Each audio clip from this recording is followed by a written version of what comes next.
आप देख रहे हैं भवानी टाइम्स।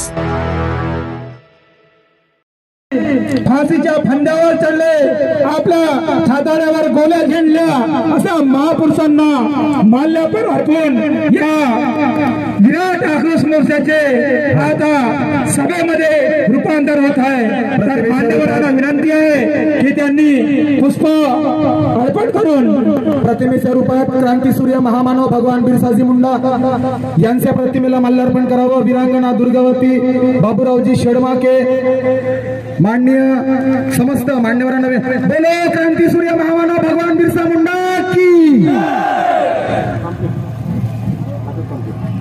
महाराणी दुर्गावती की, तंटा मामा की, राघोजी भांगरे की, वीर बाबूराव फुलेसूर शेडमाके की, महात्मा फुलेंचा, राष्ट्रसंत तुकडोजी महाराजांचा,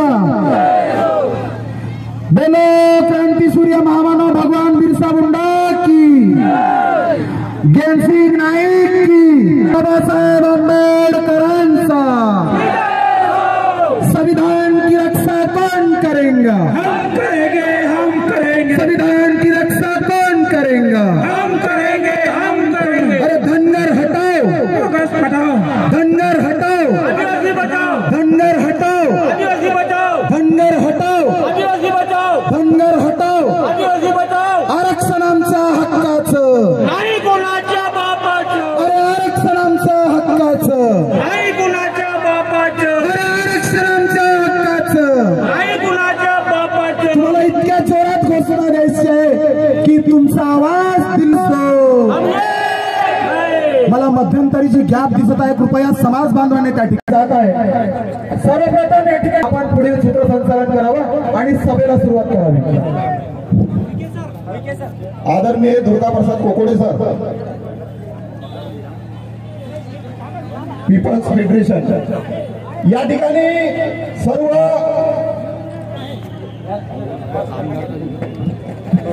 यानंतर या ठिकाणी जमलेला सर्व आदिवासी समुदाय आपल्या न्याय हक्कासाठी आपण या ठिकाणी सर्व कानाकोपऱ्यातून, सर्व आपल्या जिल्ह्यातल्या ग्रामीण क्षेत्रातून आले सर्व माझे समुदाय आदिवासी बांधव, ज्या हक्कासाठी तुम्ही आलेला आहात त्या हक्काची मागणी आपल्याला शासनाच्या दरबारी पोहोचवायची आहे आणि त्यामुळे आजचा हा आक्रोश मोर्चा आहे। या आक्रोश मोर्चा निमित्तानं आजच्या या कार्यक्रमाचे प्रस्ताव केला तर आजच्या मोर्चामध्ये आपण आमूलाग्र बदल घडवून आणलेला आहे आणि हे बदल घडवून आणून असताना आदिवासी हक्क कृती समिती गोंदियाच्या वतीने मग यामध्ये प्रत्येक तालुक्याचं जे समन्वयक आहेत, आपल्या जिल्ह्याची समन्वयक समिती आहे, यांच्या वतीने आपण आणि आमच्या आदिवासी मुला मुलींच्या वसतिगृहातील मुलांचं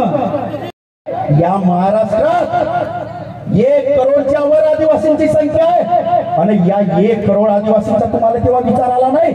अरे जबकि या देशाच्या सुप्रीम कोर्टाने 20 मे 2024 ला असा निर्णय दिला, त्या धनगरांची केसच फेटाळून लावली, केसच रद्द केली। आता मला एक सांगा, त्या कोर्टाने रद्द केलेली केस जर सुप्रीम कोर्टाने फेटाळून लावले तर त्यांना प्रश्न उरते का आदिवासी मध्ये येण्याचा? सुप्रीम कोर्टाच्या वरती दुसरा कोर्ट आहे का? नाही आहे। मग मला एक सांगा, या सरकारला कळत नाही का? या सरकारला कळत नाही का? अरे या सरकारला जर कळलं असतं तर त्यांच्यासाठी 2-2 समित्या कशासाठी गठीत केल्या असत्या का? आम्ही जिवंत नाही आहोत? अरे जेवढ्या काही आजपर्यंतच्या रिपोर्टिंग केल्या धनगरांच्या बाबतीमध्ये त्या सगळ्या केंद्र सरकारने फेटाळला, 81 ला वापस पाठवला। हे आदिवासी में आ नाही सकते, कारण धनगर आणि आपण आदिवासी याच्यात कुठं ताळमेळ नाही। तुम्ही मेंढे पालता, तुम्ही मेंढे पालता का?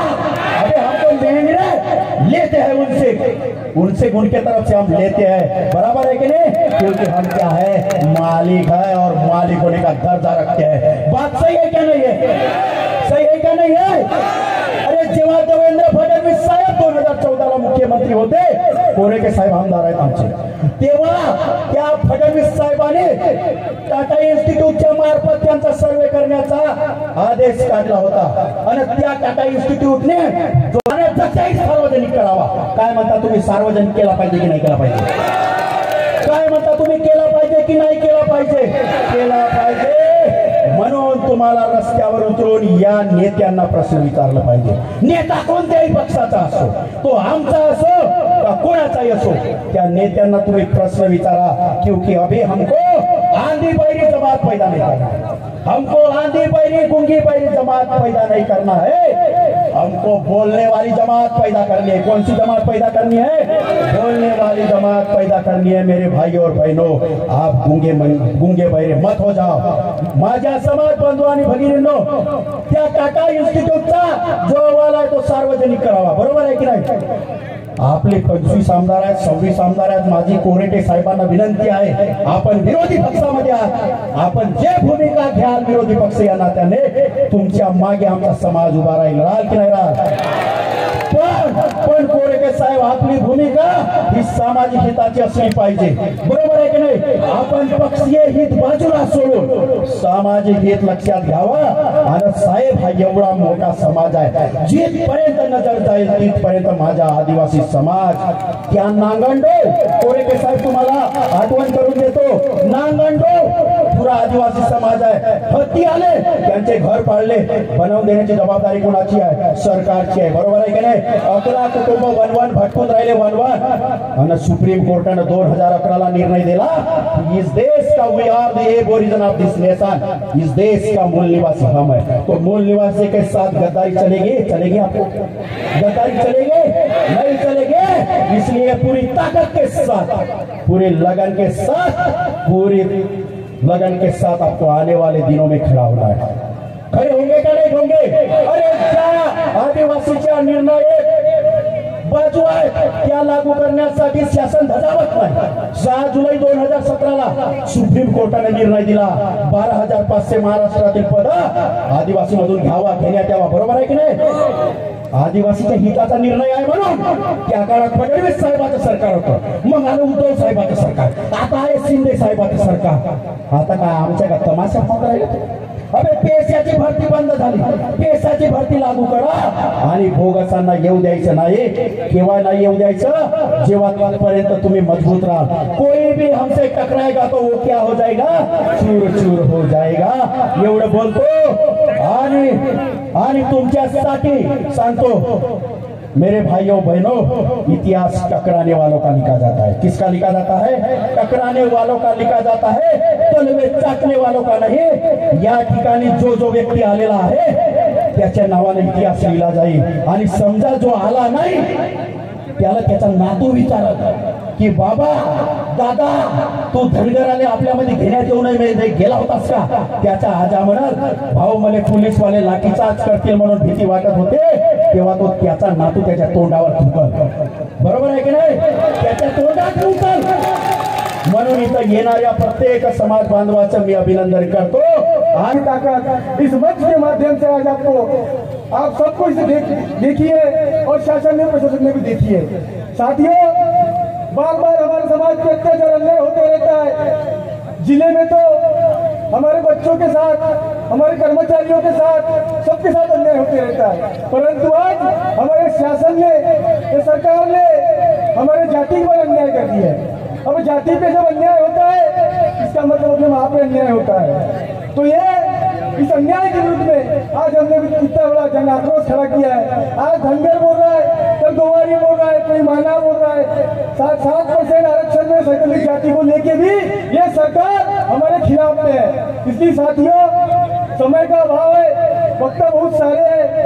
60 में परंतु 55 में धनकर ये कैसे समावेश है, परंतु हमको इसका मुंह तोड़ जवाब देते हुए आज जिलाधिकारी कार्यालय में उनको उनकी वेदना को दुख देते हुए एक शानदार मोर्चे का यहाँ पे आयोजन किया है. हम अभी इसके बाद हमारे वक्तावर बोलने वाले हैं. हम अपने काम से लगते हैं, जिम्मेदारी मुझे है और जिम्मेदारी का पूर्णपणे पालन करना है. गोंदिया जिल्ह्याच्या वतीनं आज आक्रोश विशाल आक्रोश मोर्चेला उपस्थित सगळे जागृत माझे आदिवासी बंधू, भरत राहणारा माणूस पण त्या दर्याखोऱ्यात राहणाऱ्या माणसांना अतिक्रमण आणि त्यांच्यावर हमले करण्यासाठी अनेक जात आपल्यावर कुठंतरी अतिक्रमण करत आहे। आमच्यावर, आमच्या आदिवासीमध्ये समाविष्ट होण्याकरिता आपल्यावर खूप अशी मोठी संकट आपल्यावर टाकत आहे। पण आपण गोंदिया जिल्हा, भंडारा जिल्ह्याचा जर विचार केला तर आम्ही या धनगर या भागात नाही, तिकडे आहेत, पण आम्ही धनगरला ओळखतच नाही। आमच्यामध्ये कधीच ते मिसळू शकले नाही आणि होऊ शकत नाही। आम्ही मित्रांनो, आम्ही काही बकऱ्या मेंढ्या पोसणारे नाही, बकऱ्या मेंढ्या पोसणारे काही आदिवासी नाही। आम्ही उलट या भागामध्ये, गोंदिया जिल्ह्यामध्ये आम्ही वाघ पोसणारे माणसं आहोत। आणि वाघ जेव्हा वाघाला कोणी छेडते तर तो वाघ इव्हन 7 दिवसात झोपून उठते आणि जनसमुदाय दिसते। मित्रांनो, भरतभाऊ सांगत होते, खरं आहे, ह्या आदिवासी कृती समिती 7 दिवसात एवढा जनसमुदाय आणला। आज एवढा भव्य दिव्य विषय बोलणार आहे। धनगर ही पश्चिम महाराष्ट्रामध्ये सांगली, सातारा, सोलापूर या जिल्ह्यामधील संपन्न जमात आहे, संपन्न जात आहे। मराठ्यांनंतरची दुसरी जमात ही आहे।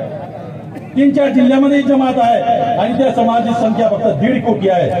आपल्या आदिवासीची संख्या 2.5 कोटी आहे। त्या 1.5 कोटी लोकसंख्या संपन्न असलेली जमात 50 वर्षापासून आदिवासीमध्ये समाविष्ट करा म्हणून धनगर आहे। 50 वर्षापासून बघा किती चिकाटी आहे त्या समाज, 50 वर्षापासून जगळत आहे, पण तो अजूनपर्यंत त्या आदिवासी जमातीमध्ये समाविष्ट करता नाही। आणि हे अधिकार त्या मुख्यमंत्र्याला नाही, पंतप्रधानाला सुद्धा अधिकार नाही। ते फक्त अधिकार कोणत्याही जागेला समाविष्ट करण्याचा अधिकार फक्त संसदेला आहे। मागे इंदिरा गांधीच्या काळामध्ये सुद्धा त्या समाजाने इंदिरा गांधींना बोलून आमच्या या जातीमध्ये ST मध्ये समाविष्ट करण्याची चालू होतं, परंतु संसदेतील आपले 40 खासदार यांनी विरोध केल्यामुळे 1967 साली ते सुद्धा त्या जमातीत समाविष्ट होऊ शकले नाही। मित्रांनो, आदिवासी समाजामध्ये ते काय येऊ शकतात, त्यांना येण्याची काय इच्छा आहे? 7.5% रिझर्वेशन, 7.5% नोकऱ्या या स्टेट गव्हर्नमेंटच्या, सेंट्रल गव्हर्नमेंटच्या 7.5% नोकऱ्यावर त्यांचा डोळा आहे। खूप मोठा डोळा आहे त्यांचा। आणि ते आपले प्रश्न मांडण्याकरता पाठवतो आहोत, राजीनामा देण्याकरता नाही। आमच्या प्रश्नाचं, आपल्या हक्काचं संरक्षण करण्याकरता आम्ही त्यांना राज्यसभेमध्ये पाठवलाय, विधानसभेमध्ये पाठवलाय। त्यामुळे आपल्या समाजातील जेवढे काही खासदार असतील, साधे माजी आमदार सुद्धा असतील, 100-150 माजी आमदार असतील, ते सुद्धा बोलून नाही राहिले। माजी खासदार असतील 50-60, ते सुद्धा बोलून नाही राहिले। परंतु त्या धनगर जमातीचा एक आमदार बघा ओळखतो आहे, गोपीनाथ पडळकर बोलतो आहे, नागपूरचा अनिल महात्मे बोलतो आहे, लोकांना फसवतो आणि लोकांना फुटकारतो आहे। त्या रस्त्यावर या आपले 24 आमदार, आपले 4 खासदार काय करत आहे? खतमच करून टाकला, तरी पण धनगर आदिवासी मध्ये का बरं येण्यास इच्छुक आहे? कारण या देशाच्या संविधानामध्ये, या देशाच्या संविधानामध्ये 5व्या अनुसूचीमध्ये, 6व्या अनुसूचीमध्ये आदिवासीच या देशाचा मूळ मालिक आहे। आणि त्याच्याकरिता जल जमीन जंगलाच्या मालकीकरिता धनगर या ठिकाणी एकत्र येण्याचा प्रयत्न करीत आहेत। या एवढ्या उन्हामध्ये आपण बसलेला आहात, मी या ठिकाणी तुम्हाला एकच विनंती करतो, समाज व्यवस्था ज्या पद्धतीनं आपला आदिवासी समाज एकत्रित आला, ही जी एकता तुम्ही सामोरे कायम ठेवाल आणि वेळोवेळी ज्युडिशियल माध्यमातून, कायद्याच्या माध्यमातून, संविधानाच्या माध्यमातून, रस्ते आंदोलनाच्या माध्यमातून, मेळाव्यांच्या माध्यमातून ज्या ज्या ठिकाणचा जो समाज वर्ग आहे, सर्व समाज वर्ग एकत्रित कसा येईल आणि समाजाला सहयोग कसा होईल या अनुषंगाने तुम्ही प्रयत्न कराल एवढीच अपेक्षा करतो। आणि मी या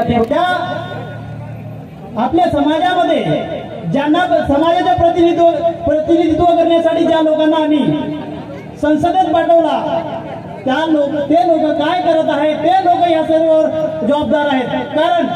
कारण ते आपल्या समाजाचे, आपल्या महाराष्ट्रामध्ये 25 आमदार 4 खासदार या धनगर विरोधावर समोर यायला तयार नाही, हे कोणत्या पक्षाचे गुलाम आहे, याला यावेळेस विधानसभेला तोंड देण्याची गरज आहे. कारण हे आमच्या विचाराचे नाही. आपल्या आदिवासी बांधवांचे आज घरावर आपल्या घरावर छत नाही, टोयले नाही, ह्या कंडिशन करणारे हे आमच्या आदिवासी समाज बांधवांचे जे प्रतिनिधी पाठवलाय यांनी केलेला याचे जबाबदार हे आहेत. कारण हे समुदाय येण्याची गरज का भासली हे याला सर्व जिम्मेदार हे काँग्रेस बीजेपीचे आमचे जे पक्षाचे नेते आहे याला आम्ही आपल्या प्रतिनिधीसाठी पाठवतो. आज पूर्ण आमदार खासदार चुप आहेत, याला जिम्मेदार हे आहे. त्याला येणाऱ्या विधानसभेमध्ये त्यांना जबाब देण्याची जबाबदारी आमच्यावर आहे. हे येणाऱ्या विधानसभेला तोंड देऊ किंवा याच्यावर उत्तर देऊ हे एवढं शब्द बोलतो. धन्यवाद. किती आहेत माहिती आहे? कोणत्या गल्ल्यात 2.5 ते 3,000, मात्र 2.5 ते 3,000 ते तुमचे बळावी उईके नेता मोहडी कुंजामाड नावाचे. आणि म्हणून आमचा कोण आणि परक्या कोण, तो आमचा नाही. नेवाने सोनवाने कोण? मळावी उईके होडी कुंजाम नेता, तो कोण? गोवारी खरा आदिवासी, तो कोणाचा भाऊ. हा आदिवासींनी आदिवासीचा रक्त संबंध समजून घेतला पाहिजे. त्यांचा प्रतिनिधी या ठिकाणी उभा आहे. सुप्रीम कोर्टामध्ये त्यांनी जो लढा दिला 3,500 लोकांसाठी एक जोरदार टाळ्या वाजवा. आणि यानंतर ह्या ठिकाणी मी आमंत्रित करतो माननीय दुर्गाताई कोडाबे सभापती, अंबिकाताई बंजाल सभापती, महिला प्रतिनिधी म्हणून ताई आपण अवघ्या अधिवेशनामध्ये समाजाचा मुद्दा उपस्थित करण्यात आला आणि त्यावेळेस मुख्यमंत्र्यांना आमच्या समाजातील मुलांसाठी त्यांच्या बरोबरीनं शिष्यवृत्ती देण्याचं मंजूर केलं. पावसाळी अधिवेशनामध्ये हे कारटे धनगर जे आदिवासीच नाही, अरे सुप्रीम कोर्टाने यांना नाकारलं. टाटा इन्स्टिट्यूट सायन्स सोसायटीनं यांना सुद्धा नाकारलं की हे आदिवासीच नाही. पण तरी पण हे महाराष्ट्रातली महायुतीची सरकार ज्याच्यामध्ये एक मुख्यमंत्री आणि 2 उपमुख्यमंत्री आहेत, यांनी सोचून समजून आदिवासी समाजासाठी षडयंत्र रचण्याचे काम यांच्या माध्यमातून होत आहे हे सुद्धा आपल्याला सांगू इच्छितो. पण आम्ही आमचा समाज आणि मी कदापि आम्ही सहन करणार नाही. विशाल आक्रोश मोर्चा हा धनगरांच्या विरोधामध्ये आपण या ठिकाणी आयोजित केलेला आहे. आणि एवढा मोठा जनसागर ज्या माझ्या तमाम आदिवासी संघटनांनी अवघ्या 7 दिवसामध्ये मेहनत करून, प्लॅनिंग करून, नियोजन करून या संपूर्ण आपल्या समाजाला या ठिकाणी एकत्र करण्याचं काम केलं. आणि म्हणून त्या सर्व माझ्या 25 पेक्षा अधिक आदिवासी संघटनांचे जे पदाधिकारी आहेत त्या संपूर्ण, कारण की ते खरे क्रांतिकारक आहेत, खरे नेते आहेत. मित्रांनो, आज आपल्याला या ठिकाणी बोगस आदिवासींच्या विरोधामध्ये एकत्र येण्याची गरज पडलेली आहे. आणि ही जर गरज कोणी आणून पडली असेल तर त्याला सर्व आपले आदिवासी लोकप्रतिनिधी आहेत. ते आपले 25 आमदार असोत की 4 खासदार असोत, ह्या लोकप्रतिनिधींनी हे बोगस आदिवासींचा घाट समाजापुढे प्रश्न निर्माण करून ठेवलेला आहे. माझा प्रश्न आहे त्यांना की हा बोगस आदिवासींचा प्रश्न जेव्हा विधानसभेमध्ये येतात, संसदेमध्ये येतात, तेव्हा आपले लोक हे जे लोकप्रतिनिधी आहेत ते आत्महत्या करण्यासाठी आपल्या आदिवासी आमदारांनी, खासदारांनी संसदेमध्ये उभं राहिलं पाहिजे. आणि हे जर उभं राहिलं तर आम्ही या प्रदेशात खूपच संख्येनं जाऊ तिथं की आमच्या न्याय हक्कासाठी हे खासदार आमदार आता आत्महत्या करणारा, फाशी करणार आहेत. पण हे आमचे 25 आमदार कधीही समाजासाठी एकत्र येत नाही. आज आम्ही पाहतो शिरवाळ साहेब कुठेतरी आपल्या आदिवासी आमदारांना, खासदारांना एकत्र येण्यासाठी करण्यासाठी आव्हान करताय, पण कुठेही त्यांच्या नेतृत्वामध्ये आपले आदिवासी आमदार एकत्र होताना दिसत नाहीये आणि म्हणून त्याचा हा फायदा आपल्या राज्याचे मुख्यमंत्री घेत आहेत। त्याला कारणच आहे की आपले आदिवासी आमदार यांनी पक्षभेद विसरून अगोदर एकत्र पाहिजे, एकत्र यायला पाहिजे त्यांनी, नंतर पक्ष। आज समाज होतोय, राखीव जागा होती म्हणून तुम्ही आमदार बनले, खासदार बनले। आज 15-20 वर्ष झाले आमदार विधानसभा क्षेत्र राखीव होतं का? होतं का? नव्हतं। हे काही लोक उभे झाले निवडणुकीमध्ये, पण गाडीच्या भाड्यावर परत गेले। आपण आदिवासी संघटनेच्या वतीनं शासनापुढे परिश्रम आयोगापुढे बाजू मांडली तेव्हा कुठे हा आमगाव ते विधानसभा क्षेत्र आणि गडचिरोली लोकसभा क्षेत्र राखीव झाला। मग त्याचा फायदा या लोकांनी घ्यायला पाहिजे की आपण स्वतंत्र लढत होतो, येऊसाठी नव्हतो, आज आपल्यासाठी राखीव झालं। मग या लोकांनी ते ठरवलं पाहिजे की आम्ही 5 वर्ष आमदार राहण्यापेक्षा, म्हणजे 10 वर्ष आमदार म्हणून जगण्यापेक्षा 5 वर्ष राहिलं पाहिजे। 10 वर्ष तुम्ही, 15 वर्ष तुम्ही एखाद्या मेंढरू सारखं तुम्ही जगण्यापेक्षा, नेतृत्व करण्यापेक्षा 5 वर्ष तुम्ही शेरासारखे, यासारखे नेतृत्व केलं पाहिजे। तुम्ही सापासारखे काम टाकत अभी मी हम आमदार गेला चुलीमध्ये, पण निदान आमचे लोक यांचा तो 12,000चा 12,500 तो बोगस आदिवासींनी बळकवलेला जो 8 लाख आहे तो सुद्धा खाली करून न राहिले। आता त्या टाका खालीच झालं नाही तर तिथं कुठला आदिवासी भरणार? म्हणजे एवढे कमजोर आपले हे लोकप्रतिनिधी आहेत की त्यांना स्वतःच्या समाजासाठी जे आरक्षण आहे त्याला सुद्धा संरक्षित ठेवण्याचं हे काम करू शकत नाही। आज 70,000 मागे आपला बॅकलॉग तेवढा भरला असता तर कितीतरी आपले युवक रोजगाराला लागले असते। आज मागच्या वेळेमध्ये 12,000 लोक जे लागले त्यांना संरक्षण देण्याचे काम होत आहे, त्यांना वेळोवेळी मुदतवाढ देण्यात येत आहे, पण आपले एकही लोक त्याला प्रतिनिधी वाचा फोडण्याचं काम करत नाही, न्याय देण्याचं काम नाही करत आहे। आणि म्हणून यापुढे आपण आपला नेता सक्षम बनवावा ही आपली सर्वांना माझी विनंती आहे। तरच आपण आपल्यामध्ये न्याय पाहू, त्याचा तपास करा। 1981 ला ते पत्र आलं, डायरेक्ट त्याच्यामध्ये उल्लेख की महाराष्ट्रवासी नाहीत।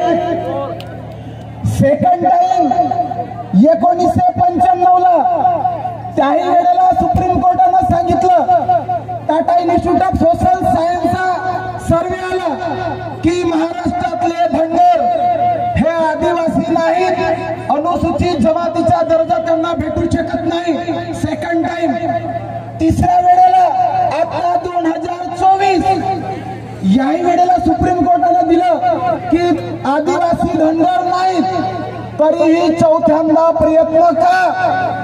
माणूस पहिला वेळ नापास होते, दुसरा वेळ नापास होते, माणूस तिसरा वेळ नापास होते। आपल्या पोरांना शिकवा, आपल्या पोराला लढायला शिकवा, और बचेंगे तो और लढेंगे। एवढं त्या ठिकाणी आक्रोश मोर्चाच्या निमित्तानं बोलतोय। अरे जो जमीन सरकारी है, सरकार देश की चालक है, सरकार देश की चालक है। अरे वनवासी नहीं आदिवासी है, अरे वनवासी नहीं आदिवासी है। जय सेवा, जय बिरसा, उलगुलान जिंदाबाद, जय सेवा। हा विशाल मोर्चा गोंदिया जिल्ह्याच्या जिल्हाधिकारी कार्यालयावर आलेला आहे। या व्यासपीठावर उपस्थित सर्व मान्यवर, अनेक लोक आपले पिवळे दुपट्टे, पिवळे गमछे घालून आलेले आहेत। जो पिवळा गमछा घालून आलेला आहे तो ओरिजिनल आदिवासी आहे, परंतु धनगर लोक पिवळा दुपट्टा घालतात म्हणजे ते आदिवासी आहेत हा सगळ्यात मोठा प्रश्न आहे। आणि बंधूंनो, आज आमची ओरिजिनल आदिवासीची नकल धनगर करून राहिला, गोवारी समाज भी करून राहिला, हलवा गोष्टी भी करून राहिला आमची नकल। आणि त्याच्यामुळे आज या जनसमुदायाला माझी एकच विनंती राहील, अनेक वक्त्यांनी आतापर्यंत खूप सुंदर मार्गदर्शन केलेलं आहे, आमदार खासदार कोणी हो, पण आपल्या समाजासाठी वेळेप्रसंगी राजीनामा देण्याची पण तयारी त्या आमदार खासदारांना ठेवला पाहिजे, राजीनामा. आणि त्याच्यासाठी म्हणून जोपर्यंत आमचा आमदार जागृत राहणार नाही, आमचा खासदार जोपर्यंत जागृत राहणार नाही, तोपर्यंत हा बोगस आदिवासी आमच्या समाजामध्ये घुसण्याचा प्रयत्न करेल. माझी या सर्व नेते मंडळींना विनंती आहे, सर्वांना माझी विनंती आहे, भरत मळावी सकट सगळ्यांना, की हा मोर्चा कोणत्याही पक्षाचा नाही, ना काँग्रेसचा, ना बीजेपीचा, ना राष्ट्रवादीचा, ना शिवसेनेचा. हा मोर्चा ओरिजिनल आदिवासीचा आहे. आणि म्हणून ओरिजिनल आदिवासी आपल्या हक्कासाठी या गोंदियाच्या जिल्हाधिकारी कार्यासमोर आलेला आहे. माझा या कार्यक्रमाच्या निमित्ताने, या मोर्चाच्या निमित्ताने महाराष्ट्र सरकारला विनंती आहे, सरकार कोणाची राव, सरकार 5-5 वर्षात बदलत राहते, परंतु सरकारला माझी विनंती आहे की आपल्या फायद्यासाठी तुम्ही ओरिजिनल आदिवासींना रस्त्यावर येऊ देऊ नका. ज्या दिवशी ओरिजिनल रस्त्यावर ओरिजिनल आदिवासी ज्या दिवशी पेटून उठेल, आदिवासी भाई जागेगा, चोर लुटेरा भागेगा. आणि म्हणून आपल्याला या ठिकाणी जागृत राहायचं आहे. आज एवढा मोठा विशाल मोर्चा जो या ठिकाणी आलेला आहे, निश्चितच कोणाच्या भरोश्यावर आलेला नाही, आमदार खासदारच्या भरोश्यावर आलेला नाही. हा मोर्चा स्वतःचे 50-50 रुपये करून, स्वतःचे 100-100 रुपये करून हा मोर्चा आपल्या ताकदीनं या ठिकाणी आलेला आहे. आणि त्याच्यामुळे माझी सर्व जनतेला हात जोडून नम्र विनंती आहे, जो आपल्यासाठी झटेल, जो आपली बात करेल, जसं आता मधु बिहारी सांगत होता, ही गोष्ट खरी आहे की आपल्याला अभ्यास केल्याशिवाय बोलता येणार नाही. नो नॉलेज विदाउट कॉलेज राहील तर आमच्या सत्यानाश झाल्याशिवाय राहणार नाही. म्हणून पढ़े लिखे लोग जब तक संसद में और विधान भवन में जाएंगे नहीं, छाती ठोक के, टेबल ठोक के बोलेंगे नहीं, तब तक अपने समाज का उद्धार हो नहीं सकता. आपण शांत होतो म्हणून धनगर घुसे, आपण शांत होतो म्हणून हलवा गोष्टी घुसे. आज आता आपण जागृत झालो, हिम्मत होणार नाही त्यांची. आणि त्याच्यासाठी म्हणून मी तुम्हाला नतमस्तक होतो की तुम्ही कोणाच्याही दबावाखाली न येता आपल्या स्वयंमर्जीने आपला मोर्चामध्ये तुम्ही आलेला आहात. असाच प्रकारची जागृती आपण जर ठेवलात तर बोगस आदिवासी कधी आमच्या समाजामध्ये घुसणार नाही. आणि जो घुसल त्याच्यावर मंगावून लाथ मारल्याशिवाय, त्याला काढल्याशिवाय हा माझा आदिवासी समाज शांत राहणार नाही.